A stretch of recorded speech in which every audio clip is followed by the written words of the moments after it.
참 많이 반갑습니다.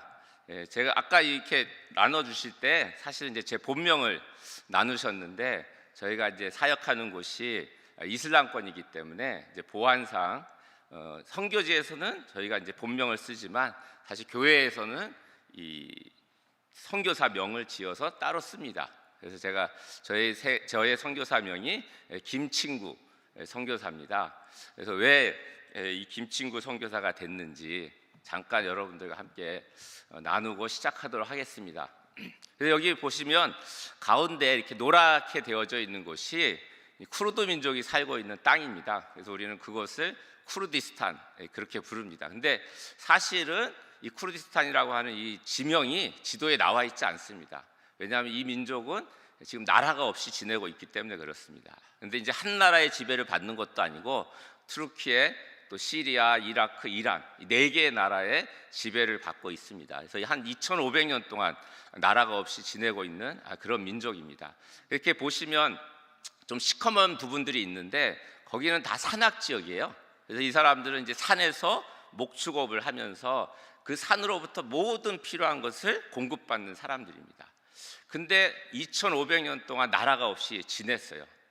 그래서 자기들은 이런 속담이 있습니다. 우리는 산 외에는 친구가 없다라고 합니다. 그러니까 모든 필요를 다 산에서 받는데 이 산 외에 자기 민족을 도와주는 아무런 친구가 없이 지냈던 민족. 그래서 자기들은 속담이 그거예요. 우리는 산 외에는 친구가 없다. 그래서 제가 우리 쿠르드 민족을 그래서 섬기면서 쿠르드 민족을 나타낼 때 수식어가 있습니다. 그래서 이 친구 없는 민족 쿠르드족 저희가 그렇게 사람들 가운데 나눕니다. 그래서 제가 이 쿠르드 민족을 섬기기로 하면서 하나님 그러면 제가 이 쿠르드 민족의 친구가 되겠습니다. 그리고 하나님의 사랑을 나누겠습니다 해서 제 선교사 이름을 김친구 선교사라고 했고, 요한복음 15장 13절에 보면 친구를 위해서 목숨을 버리는 것 이보다 더 큰 사랑이 없다는 그 말씀 따라서 저희 아내는 신사랑입니다. 그래서 합치면 친구 사랑이 됩니다. 그래서 여러분도 우리 많은 복음을 듣지 못하는 많은 열방의 민족들의 친구가 되어주시고 또 하나님의 사랑을 함께 나누어 주셨으면 좋겠습니다. 아멘. 근데 이제 맨날 우리가 이 쿠르드 민족을 나타낼 때 친구 없는 민족 쿠르드족 그러니까 이 마음으로는 사람들이 많이 다가오는 것 같아요. 그래서 이제 쿠르드 민족을 품고 섬기시는 분들이 많이 있는데 맨날 친구 없는 민족 그러니까 예수님 오실 때까지 친구가 없을 것 같은 겁니다. 그러면 안 되겠어 저희가 이제 이 수식어를 바꾸기로 했습니다. 희망찬 민족이다. 근데 왜 그럴까요? 바로 여러분들이 있기 때문에 그렇습니다. 우리 한국교회가 있기 때문에 이 쿠르드 민족은 희망찬 민족이 될 겁니다. 그리고 우리 한국교회와 우리 정말 신입교회가 열방에 있는 복음이 전해지지 않은 많은 민족들을 품고 함께 기도하고 섬겨주시면 그 많은 어둠 가운데 있는 이슬람권에 있는 많은 민족들은 희망찬 민족이 될 것입니다. 우리 그렇게 함께 좀 같이 복음이 없는 그 땅을 위해서 함께 섬기면서 기도했으면 좋겠습니다. 제가 이제 그 중에서 제가 머무는 곳은 이제 투르키예입니다. 그래서 제가 처음에 갔을 때는 이 투르키의 수도 앙카라에 있다가 또 얼마 지나지 않아서 이 동쪽 끝에 이란 국경에 있는 반에서 살다가 지금은 이제 투르키에서 살다가 안식년으로 작년 11월에 들어왔습니다. 이 투르키에 보시면 이 빨간 걸로 되어져 있는데요. 저거는 지진 때를 나타냅니다. 그래서 2011년에도 저희가 반에 살 때 지진이 한번 났었습니다. 그때도 600명이 넘는 사람들이 이제 죽었었어요. 저 지진 빨간색으로 지진대가 있었기 때문에 투르키는 사실 이전에도 지진이 많이 일어났던 곳입니다. 근데 작년 2월 6일에 사상 유례 없는 지진이 있었습니다. 10개 도시가 파괴되었어요. 5만 명 이상이 죽었습니다. 그러니까 동식적으로 5만 명이지 사실은 훨씬 더 많은 사람이 죽어간 겁니다. 근데 저 사진이 지진이 있고 나서 바로 세계 가운데 뿌려졌어요. 지금 잘 보이실지 모르겠지만 저 아저씨가 있는데 저 아저씨가 왼손을 뻗고 있잖아요. 그 왼손을 뻗었는데 누군가의 손을 잡고 있는 겁니다. 누구다 하면 자기 아래 손이에요, 딸. 그래서 2월 6일 새벽 4시 넘어가면서 지진이 났습니다. 저 아저씨는 이제 노동자였기 때문에 밤에 일을 하고 있었어요. 근데 자기가 이제 지진을 느낀 거죠. 그래서 이제 자기 집에 전화를 했는데 이제 아내가 받고 무사하다고. 근데 그때 딸 한 명이 자기 어머니 집에 놀러 갔었던 거예요. 그래서 이제 자기 어머니한테 전화를 했는데 전화를 안 받는 겁니다. 그래서 이 아저씨가 자기 어머니 집에 갔는데 이미 다 저렇게 다 무너졌고, 건물은 자기 딸을 구하려고 했지만 구하지 못했던 거죠. 그래서 저 딸의 손을 잡고 구조대가 올 때까지 5일 6일을 그대로 있었어요. 떠나지도 못하고. 저 사진이 전 세계적으로 이렇게 나눠지면서 저 이야기가 나눠졌습니다. 2023년 작년은 사실 투르키예가 100주년이 되는 해였습니다. 그래서 투르키예 지도자들도 올해 2023년을 정말 앞으로 100년에 도약할 수 있는 새로운 해로 시작하면서 시작을 했어요. 저희 선교사님들도 2023년에 정말 하나님께서 저 땅 가운데 하나님의 부흥을 주시기를 위해서 기도하면서 철야하고 금식하면서 시작했습니다. 근데 얼마 지나지 않아서 지진이 난 겁니다. 그래서 저희들이 선교사님들이 왜 하나님께서 이때 지진을 허락하셨을까 하는 의문이 많이 있었습니다. 근데 이제 지진이 났기 때문에 긴급하게 구호 사역에 가야 됐기 때문에 이제 모든 선교사님들이 함께 이제 사역을 했습니다. 근데 정말로 우리 많은 나라에서 이 도움을 주기 위해서 많이 왔는데, 그 중에서도 특별히 한국 사람들이 너무나 많이 왔어요. 교회에서도 많이 오시고 복음 전하시는 분들도 많이 오시고, 그래서 뭐 중국 사람, 일본 사람도 왔지만 그곳에 있는 사람들이 우리 동양 사람들이 돌아다니면 한국 사람이라는 걸 다 압니다. 그렇게 많은 분들이 오셔서 도움을 주시고 했기 때문에, 그래서 저희가 하루도 이제 지진 사역하려고 나가고 있었는데, 이게 저 건너편에서 한 아저씨가 오시면서 멈춰 섰는데 울고 계신 거예요. 그래서 가서 갖고 왜 그러시냐고 그랬더니, 저 이렇게 먼 한국 땅에서 자기들의 이렇게 어려운 때 이 먼 곳까지 와서 자기들을 도와주기 때문에 너무 고마워서 감격해서 자기가 울고 있다고 그렇게 말을 했습니다. 그러니까 이 지진으로 인해서 정말 하나님께서 저 땅 가운데 놀라운 일을 행하셨다는 것을 저희가 점점 가면서 알게 되었어요. 그래서 우리 저 지진이 났던 도시가, 진앙지가 카라만마라시라는 도시인데, 우리 그 도시에 우리 이제 이 두 여성 싱글 선생님들이 처음으로, 그러니까 지진 나기 1년 반 전에 새롭게 들어가셨어요. 그리고 1년 반 동안 열심히 복음 전하고 사람들을 만나면서 사역을 했습니다. 근데 1년 반이 지났는데도 믿는 사람이 아무도 나오지 않았어요. 근데 이제 우리 선교사님들이 저희들한테 얘기하기를 그랬습니다. 선생님, 이 도시는 문턱이 너무 높습니다. 그래요. 그래서 아니 왜 그러냐고. 보통 이렇게 이제 저희가 전도하러 이렇게 마을을 돌아다니면 이제 아줌마들이 뭐 이렇게 뭐 2층, 5층 위에서도 이렇게 바랜다에 나와서 보면 인사합니다. 그럼 바로 자기 집에 초청해요. 가서 이제 서로 이야기하고 복음도 전하고. 근데 이 아줌마들이 위에서 인사를 하고 그냥 빠이빠이 하는 거예요. 그리고 집을 가다가 이제 문이 열려 있어서 아줌마들이 있으면 또 조금만 얘기하면 자기 집에 들어오라 그럽니다. 그런데 이 도시 사람들은 그냥 또 잠깐 한 1분 얘기하다가 빠이빠이 하는 거예요. 그래서 우리 선교사님들이 이 도시는 문턱이 너무 높다는 거죠. 그리고 1년 반이 지난 6개월, 3개월 이 사역을 하면서 지나갔는데, 우리 선교사님들이 고백한 게 있었어요. 선교사님 저희들한테 얘기하기를 이 높은 문턱이 다 평지가 됐다라는 거예요. 그러니까 사람들의 마음의 문이 열렸습니다. 그래서 우리 많은 팀들이 왔습니다. 정말 이 의료팀도 오시고 또 복음 전하는 우리 단기팀들도 오시고, 그러면서 이들을 섬겨주셨어요. 그러면서 하나님께서 이 땅 가운데 역사를 이루시는 것을 저희가 봤습니다. 저희는 저 사진을 보면서, 그리고 왜 하나님께서 이때에 지진을 허락하셨는지 많이 궁금했는데 시간이 지나면서 알게 되었어요. 그래서 저 사진처럼 하나님께서는 지금도 정말 어둠 가운데 죽어가고 있는 저 많은 수많은 민족들의 손을 놓지 않고 계시는 하나님을 저희가 알게 되었습니다. 그래서 정말로 이 재앙보다 복음이 더 빨라야 된다는 것을 우리 선교사님들이 많이 알게 되었어요. 그래서 우리 그 도시에 많은 팀들이 와서 사람들을 섬겨줬습니다. 그래서 이제 우리 많은 기적들도 있었습니다. 그래서 의료팀들이 왔을 때 정말 걷지 못했던 사람이 걷기도 하는 일들이 있었고, 그래서 우리 이제 팀들이, 저도 한 아저씨를 만났는데 이 아저씨도 그러니까 지금 이 도시에 있는 사람들은 너무나 마음이 아픈 거예요. 왜냐하면 가족들을 잃었기 때문에. 제가 만난 아저씨도 밤에 이제 이 새벽에 자기가 지진을 느낀 겁니다. 그래서 자기 딸만이라도 살리겠다고 자기 딸을 집 밖으로 확 밀었던 거예요. 그래서 딸이 밖에 나갔는데 그때 이 밖에 있었던 천장에 있었던 콘크리트 구조물이 떨어져서 딸이 죽은 겁니다. 그러니까 자기는 살았어요. 딸을 살리고 싶었는데 거꾸로 된 거죠. 그러니까 이 아저씨도 그 집을 일주일이 넘었는데 떠나질 못하는 거예요. 그러니까 사람들의 마음이 너무나 다 아픈 겁니다. 그런 사람들은 마음이 아프면 어떡하냐? 이거 말을 하면서 풀게 돼 있어요. 말을 해야. 근데 자기 옆에 보면 똑같은 아픔을 가진 사람이잖아요. 말을 못 합니다. 그럼 이제 저희 단기팀들이 오거나 저희 선교사님들이 가면 이제 저희들하고 같이 앉아서, 저희 선교사들은 이제 언어가 되니까 서로 말을 하면서 기도해주고 그렇게 풉니다. 근데 우리 단기팀들이 오면 말을 모르잖아요. 현지말을.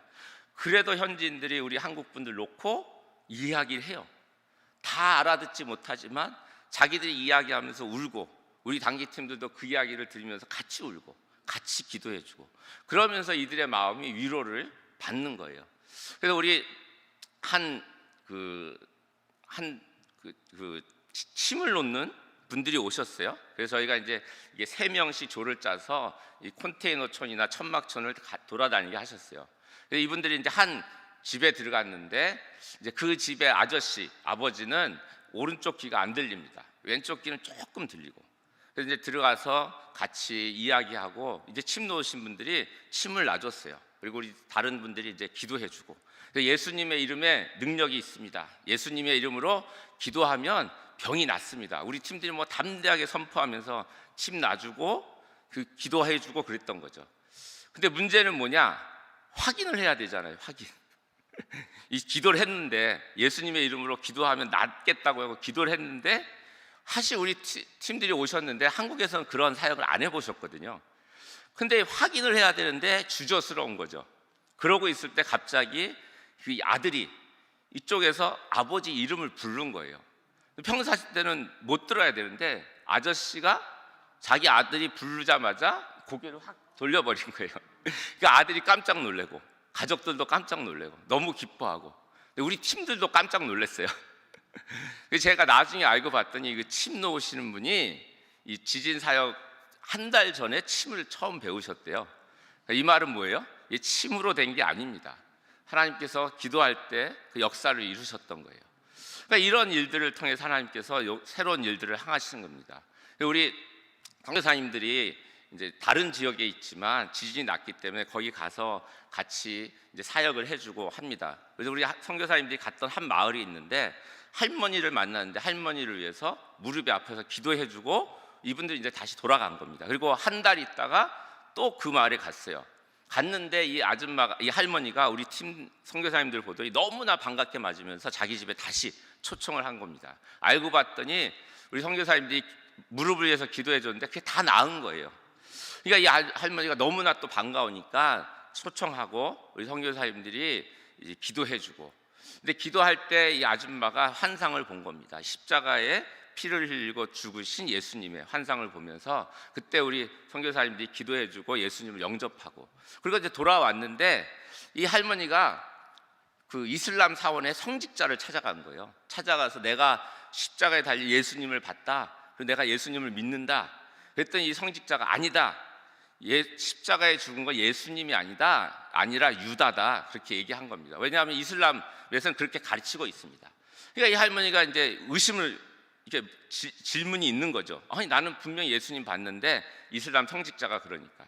그래서 우리 선교사님들이 또 그 할머니를 찾아갔는데 이제 할머니가 이걸 얘기하는 거죠. 그래서 우리 선교사님들이 이제 성경책을 보여주면서 예수님이 십자가에 죽은 사건을 보여준 겁니다. 그러니까 할머니가 맞지? 이게 맞는 거야. 그러면서, 근데 이 할머니는 의문이 너무 많았어요. 이렇게 질문이 많았는데 이걸 대답해 주는 사람이 없었어요. 근데 그 중에 하나가 뭐냐면, 아니 왜 이렇게 세상에는 많은 민족이 있냐 이거죠. 근데 아무도 이거에 대해서 자기에게 답변을 해준 사람이 없었다는 겁니다. 우리 선교사님들이 창세기 11장 말씀을 읽어주면서 이렇게 돼서 민족이 생겼다. 그러니까 할머니가 맞다. 정말 이 책은 진리구나. 여기 이 책에 다 모든 게 있구나.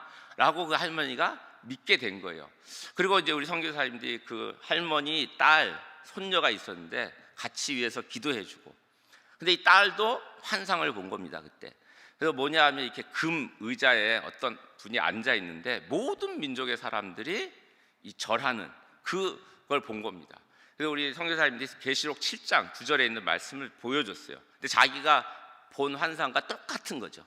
그래서 이 가족들이 정말 이 성경은 진리구나 하면서 예수 그리스도를 영접했습니다. 그러니까 그 도시에 아무 일도 일어나지 않았는데 이 지진으로 인해서 사람들의 마음의 문이 열리고 믿는 사람들이 생기기 시작했어요. 그래서 기적이 일어나지 않아도 예수님을 믿는 사람들도 있습니다. 우리 한 아줌마가 있었는데 그 아줌마는 자기 평생 기도가 뭐냐, 맨날 알라에게 기도했던 게 뭐냐 면 자기는 그냥 평범한 주부로 살고 싶다는 거예요. 왜냐하면 자기 남편은 마약 중독자, 술 중독자였어요. 그리고 이 직장도 없이, 그러니까 자기가 집안을 다 이끌어 가야 되는 너무나 힘든 삶을 사는 아줌마였습니다. 그러니까 자기는 항상 그런 기도를 했던 거죠. 그러면서 우리 팀들이 이제 그 아줌마가 사는 그 천막촌에 가서 같이 봉사해주고 막 섬기고 해줬던 거예요. 그래서 이 남편은 주위에서 맨날 듣는 거는 뭐냐, 너 마약을 좀 끊어라, 그러면서 병원에 좀 가서 해라. 근데 말을 안 들었어요. 근데 갑자기 이 남편이 자기가 스스로 병원에 가겠다고 하고 3주 동안 병원에서 마약과 술을 끊고 왔습니다. 그리고 직장도 없고.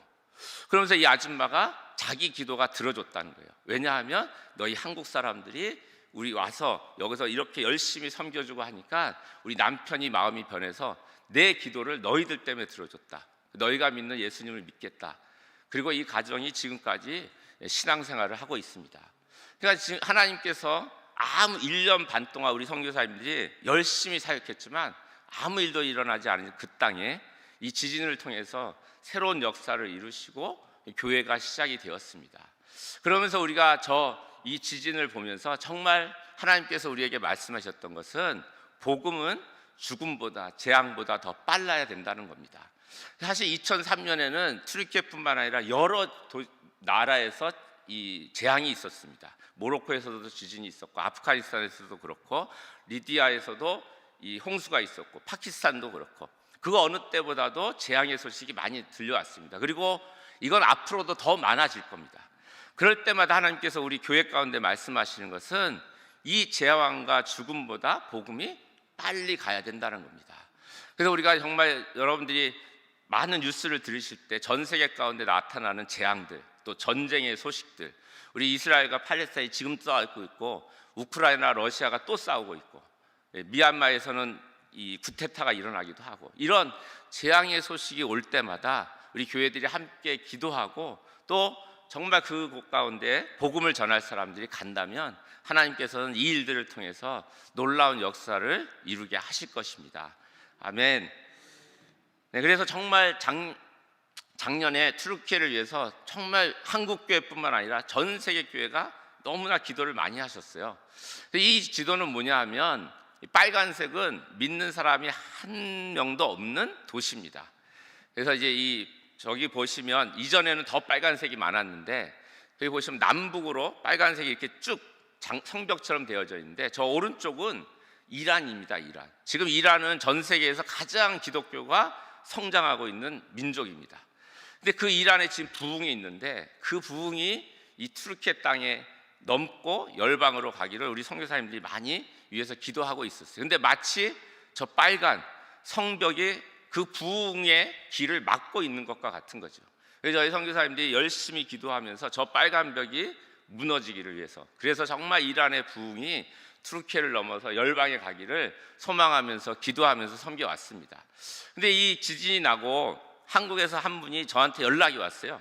자기들이 모여서 기도를 했는데, 이 튀르키예 지진을 위해서 자기들이 기도하면서 하나님께서 보여주신 환상이 있었는데, 자기들은 그걸 봤는데 뭔지 모른다는 겁니다.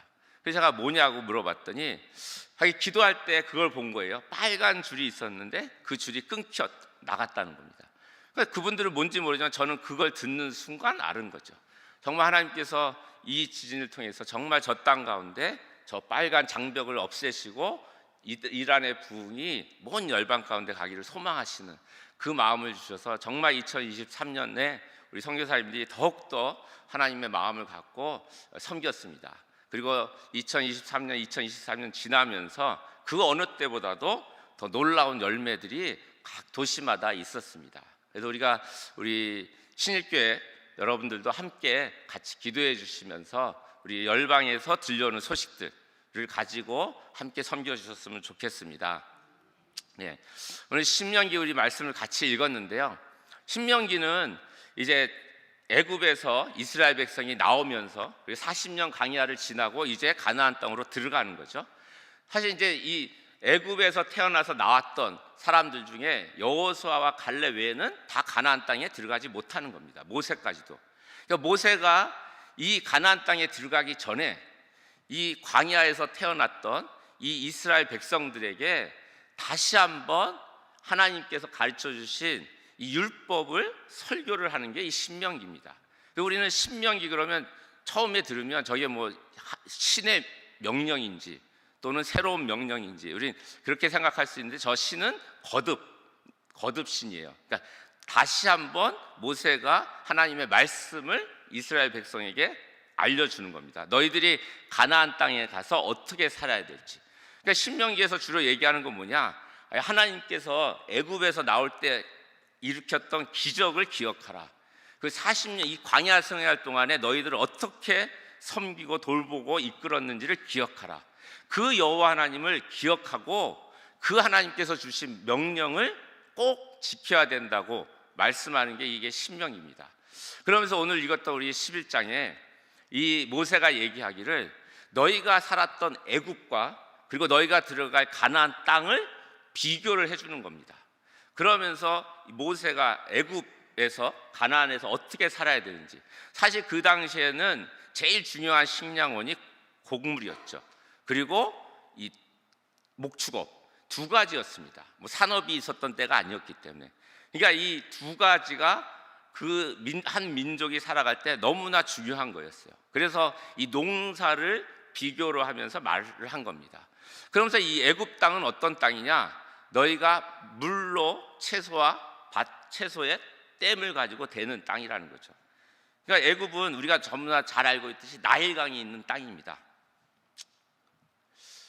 그래서 이 나일강은 사실 이제 이 남쪽에서 북쪽으로 이 강물이 흘러갑니다. 그래서 사실 이 이집트 애굽이라고 하는 데서는 사실 비가 많이 오지 않습니다. 저 빅토리아 하우스부터 비가 오서 홍수가 나면 그게 강물이 흘러서 이 지중해로 가는 거죠. 갈 때 모든 좋은 토양들을 다 가지고 와서 애굽 땅에 놓는 거예요. 그러니까 이제 애굽에서는 농사를 지을 때 어떻게 하냐? 나일강에 있는 물을 퍼서 하면 되는 거예요.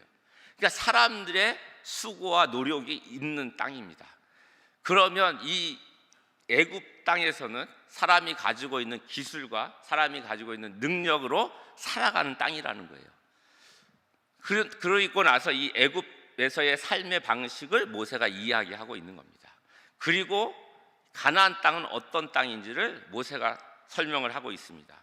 가나안 땅은 애굽과 다르다는 거예요. 거기는 산과 골짜기가 있어서 비가 내리는데 흡수하는 땅이다. 그러니까 이 가나안 땅에서의 농사의 형태는 어떻게 되느냐? 이 요단강이 있지만 사실 이 요단강으로부터 물을 끌어서 저 산 꼭대기로 올리기는 불가능한 겁니다. 그러니까 이 애굽에서의 삶의 방식은 가나안 땅에서의 삶의 방식과는 다르다는 겁니다. 그래서 그리고 이 가나안 땅에서는 이 가뭄이 있다는 거예요. 그러다 보니까 이들이 농사를 짓고 거기서부터 곡물을 얻기 위해서는 뭐가 필요하냐? 비가 필요한 겁니다. 그래서 하나님께서 이 모세를 통해서 말씀하시는 것, 가나안 땅이 어떠한 땅인지 애굽 땅과 다르다는 것에 대해서 이야기하고 있습니다. 그래서 우리 계속해서 이 신명기를 쭉 보면 가나안 땅은 어떤 땅인지를 얘기합니다. 첫 번째, 하나님께서 보고 계시는 땅이라는 거예요. 그러니까 이 애굽에서의 삶의 방식과 가나안 땅에서의 삶의 방식을 모세가 이야기를 하는 겁니다. 그러니까 이 가나안 땅에서는 중요한 게 뭐냐? 비가 필요한 겁니다.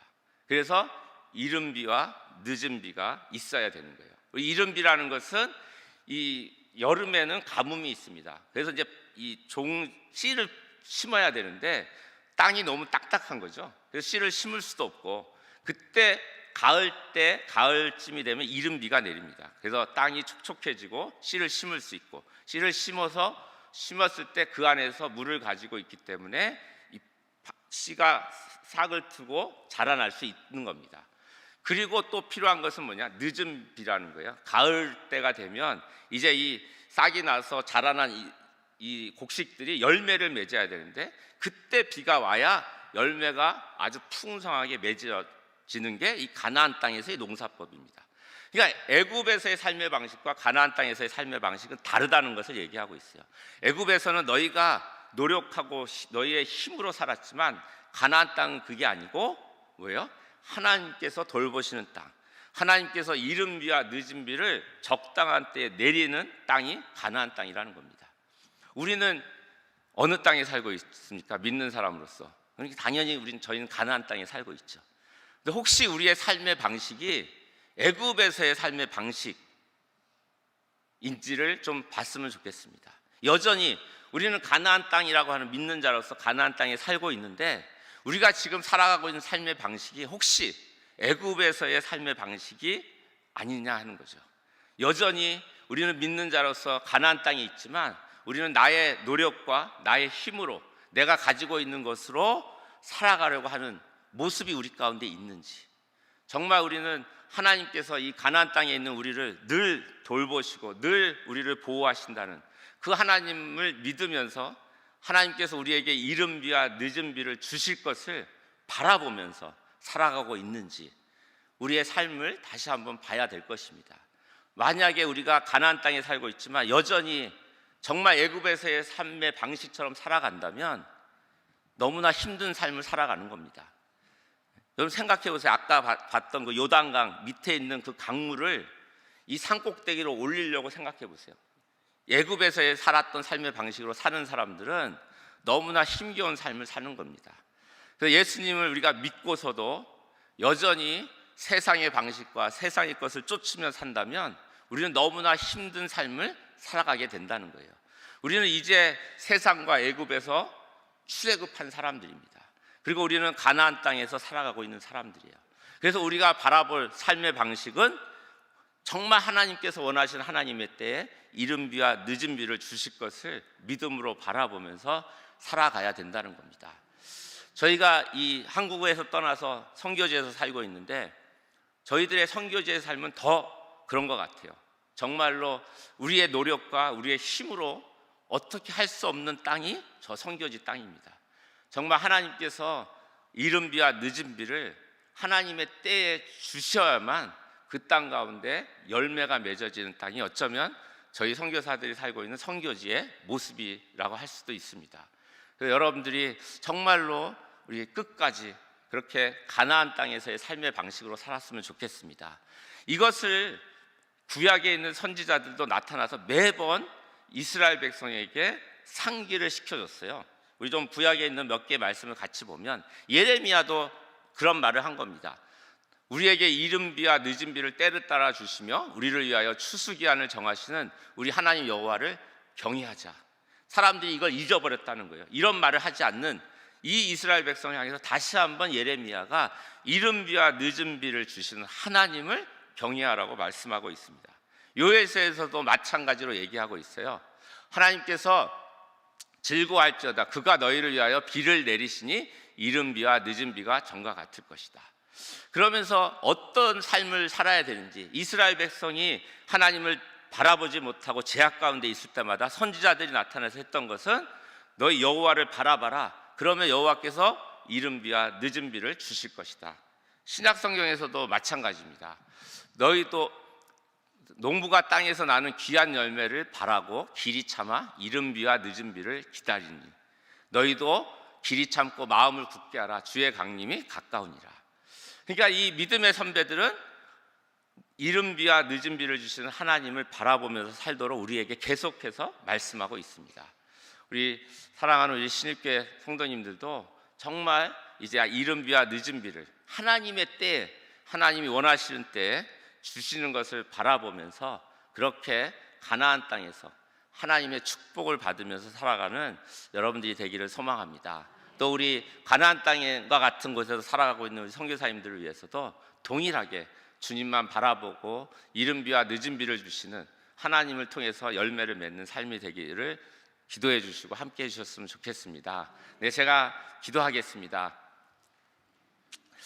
네, 하나님 아버지, 정말 주님은 어둠과 또 죽음 가운데 살아가고 있는 저 모든 열방의 민족들을 손을 놓지 아니하시고 그들 가운데 생명과 빛을 비추어 주기를 원하시는 주님, 그래서 우리 가운데 말씀하시는 주님, 이 복음은 재앙과 죽음보다 빨라야 한다고 우리에게 말씀하시는 그 주님의 말씀을 따라 하나님, 우리 신일교회와 우리 한국교회가 열방과 민족을 위해 함께 달려가는 교회가 되게 하여 주시옵소서.